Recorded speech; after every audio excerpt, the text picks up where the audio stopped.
Planado sang prosekusyon ng ilang atikang kung ano nga mga pangalan sa acknowledgement receipt ang ipresentar sa impeachment trial o kung sa impeachment trial ni Vice President Sara Duterte. Inanggin pahayag ni Defense Spokesperson Attorney Michael Powa matapos nga ginpangbukad sang prosecution panel kahapon sa trial ang acknowledgement receipt kung sa diin nakabutang ang confidential fund expenditure sang Office of the Vice President.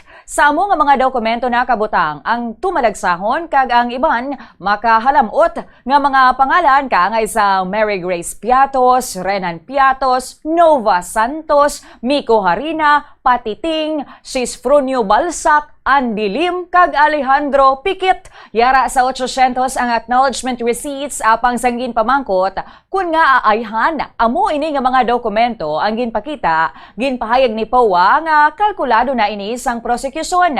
Wala man ini sang kaso ukon sala. Suno kay Powa, bangod nga prerogative man ini sang panel. Kaangay sa ila sa defense team nga may kontrol man sa kun ano ang ila gusto nga ipagwa sa korte. Of course, planado kung ano yung i-represent mo, but let's not cast aspersions also against the prosecution pagdating doon.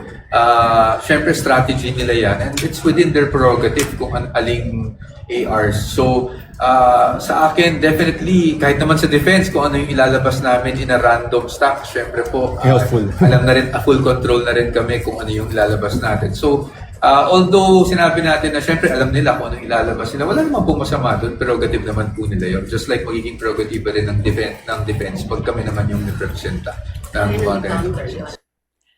Kahapon, nag-object si Powa samtang nga ginapresentar ni House Private Prosecutor Attorney Lorna Kapunan ang amo nga mga dokumento sa trial. Sa amo nga tion, ginabasa ni Kapunan ang mga pangalan nga Andy Lim kag Alejandro Piquet ngayara dito sa acknowledgement receipts. Nagreklamo si Powa bangod daw ka nga isuno sa iya nga ginahatagan sang iban nga kolor o kun kahulugan ang estilo sang pagbasa sang dokumento.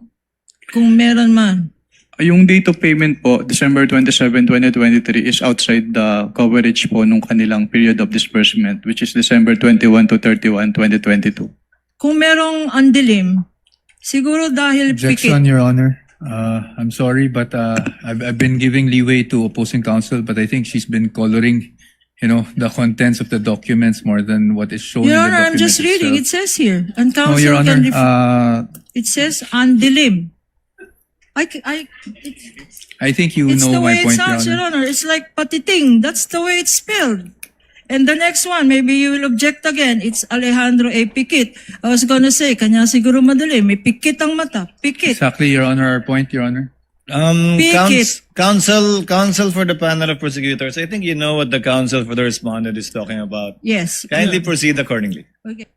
Si Attorney Michael Powa, si Attorney Lorna Kapunan, kag ang pagpatunga ni Presiding Officer Cheese Escudero. Sa press conference naman, pagkatapos ang trial, ginpatag naman ni Powa ang konteksto. Kag ginahimo lang niya ang iyang trabaho o kung obligasyon bilang counsel sang respondent. Sa akin lang naman po, although again, with all due respect to Attorney Kapunan, dahil hindi ko naman po gusto talaga mag-object kung hindi kinakailangan. Yun lang kasi parang nabibigyan kasi ng kulay pag ganong mga pangalan. Although she stated naman for the record na she's just reading it the way it's written. So, but to me kasi ang dating sa akin is nabibigyan ng kulay. Of course, no offense meant to Attorney Kapunan. I'm just doing my job as counsel. So I found the question to be objectionable. If you noticed, medyo malimit lang naman yung pag-object ko kanina. Maraming bagay na sa tingin ko hindi na dapat objectan. At katulad nga kanina, nagkaroon kami ng issue na ang pinapa-strike out ko yung sagot. Ang sabi, dapat nag-object ako sa tanong. Well, kaya kinailangan kong i-put on record lang na hindi naman kasi talaga objectionable yung tanong. Pero yung sagot yung objectionable.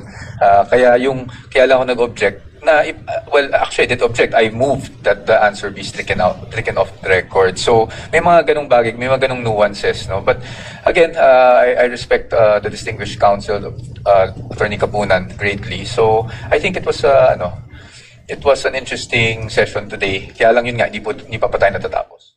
Si Attorney Michael Powa sang defense team.